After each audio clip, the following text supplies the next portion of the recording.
Head coach Antonio Pierce canceled practice for the Las Vegas Raiders today, so minicamp is officially over for them.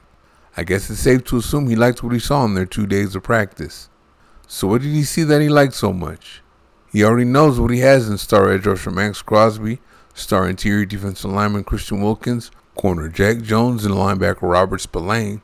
The defense was number 1 in the NFL the second half of last year. On his offense is superstar receiver Davante Adams and a solid offensive line that includes star left tackle Colton Miller. However, there are some rookies the Raiders need to step up and some youngsters they need to make that jump to year 2, and I kept tabs on them in minicamp. Rookie tight end Brock Bowers is one of the guys I've been most excited about. The number 13 overall pick has been regarded as a steal by every draft expert there is. The blocking part comes in training camp, but in minicamp we saw what he can do as a receiver. The hands and route running he was known for in college were there, and he's reportedly picking up the playbook quickly. He got tested by safety Trayvon Merrick, among others. Merrick has covered and locked up some good tight ends, including Travis Kelce, so that's a good indication of where he is. Head coach Antonio Pierce said he wanted the Raiders to get faster and more athletic on offense, and they did with Bowers as one of their tight ends. I said before I believe he runs his 40 somewhere in the 4.4s, as he ran a 4.52 at his pro day with an injured hamstring. However fast he is, that speed has been on full display all offseason. The word on Bowers is he was very impressive in rookie minicamp, and that continued into minicamp. The Raiders used him at all kinds of different positions to flex that skill set too. If this continues, he'll make an immediate impact. Trey Tucker is another guy I kept tabs on. He was the Dave Ziegler, Josh McDaniels regime's second, third round pick last year and started the year on the bench. Pierce getting him on the field more when he took over was one of the better decisions he made. He stayed true to his word when he said he wants to bring back the old school Raiders, vertical game and all. At the same time, Pierce found a way to make opposing defenses pay for doubling Adams. Next thing you know, the defense played it straight up and Adams was able to go to work. Tucker ran a 4.29 40 at his pro day, and I've been hearing he looks even faster now.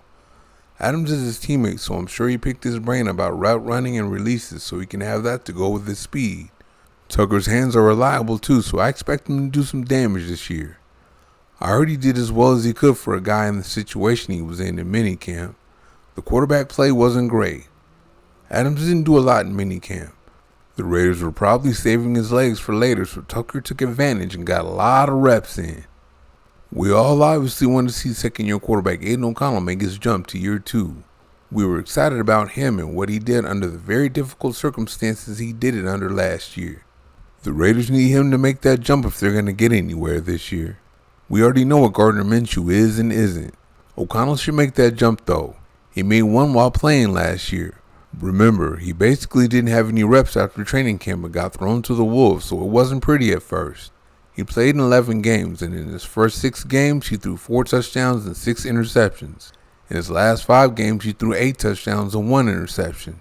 8 touchdowns and no interceptions in the last 4 games. That's a big jump in itself.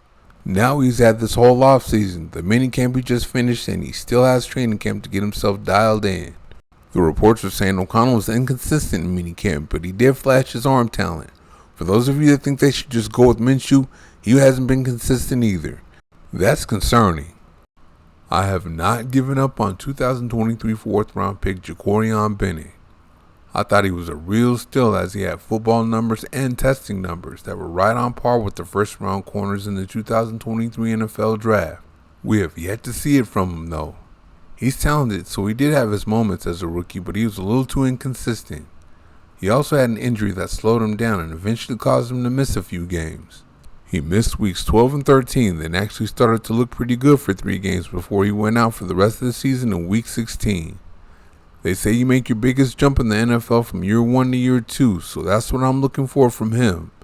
It's been reported by many that Bennett's been working hard and it looks like it's paying off. He had his hands full with guys like Adams and Tucker, but that didn't stop him from picking off a pass in each of the 2 days of minicamp.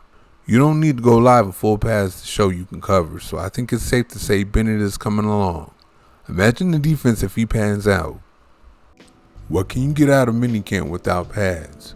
You're not going to get much out of the offensive line and defensive line, and the only time you get anything out of the running backs and linebackers is when they're catching or defending passes. But when it comes to the guys I talked about, they do a lot without any real collisions, so you can see where they are before they put the pads on.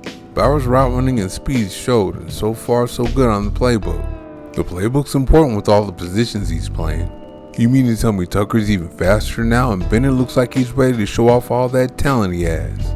All the Raiders need now is for O'Connell to step up, and the Raiders are good. Thank you for watching. See you next time.